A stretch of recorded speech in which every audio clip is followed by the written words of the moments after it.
Another top story this week is about a fundraiser for the Walk to End Alzheimer's event that takes place on September 20th.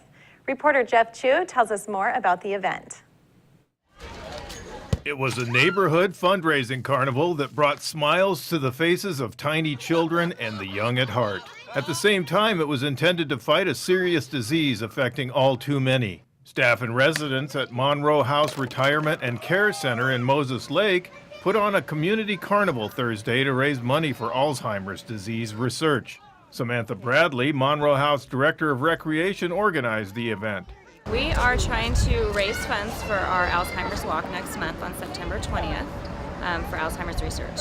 Bradley was referring to the first Columbia Basin Walk to End Alzheimer's. The event will take place beginning at 8:30 a.m. September 20th at Yanazawa Park, 300 West Yanazawa Boulevard in Moses Lake. Bradley said she believes more attention and funding should be focused on finding a cure for Alzheimer's. A lot of our residents, when they have Alzheimer's or dementia, they start to lose their short-term memory. They can't remember what they had for breakfast. They can't remember if they ate breakfast. They don't remember how to put their shoes on, how to comb their hair. And so it's really hard for us and the family members because they see their family members and they don't know who they are sometimes. And so this really is a bad disease. It may not kill them right away, but they lose a lot of their dignity and their respect from others. Monroe House has 38 residents with 36 rooms. Many of the staff of 22 and some residents at the assisted living center were running games and giving out candy to winners.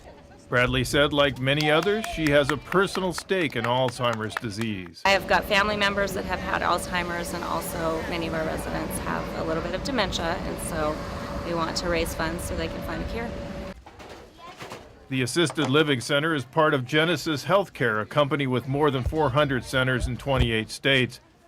Genesis facilities provide short and long-term care services and offer specialized Alzheimer's care. Bradley hopes that her company and other organizations will put on more such events to help fight Alzheimer's.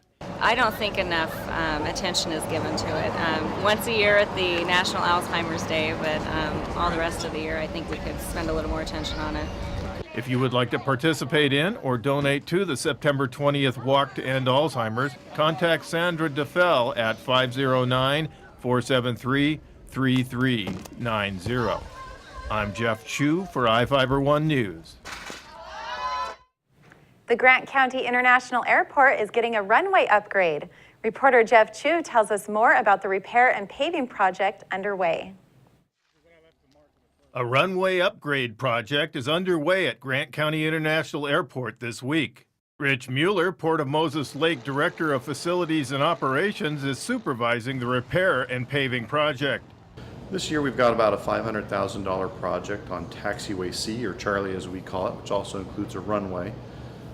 This project we're working with a company called CR Contracting out of Bend, Oregon, but they are able to use local company Granite Construction for about 120 tons of asphalt. They're doing some crack sealing and they're doing some pavement replacement, and then they're going to overlay that with a new coating. The Federal Aviation Administration is paying for 90% of the project, with the port paying the remainder. Mueller said the 5,000 feet of pavement, which is 75 feet wide, includes an often busy runway and taxiway.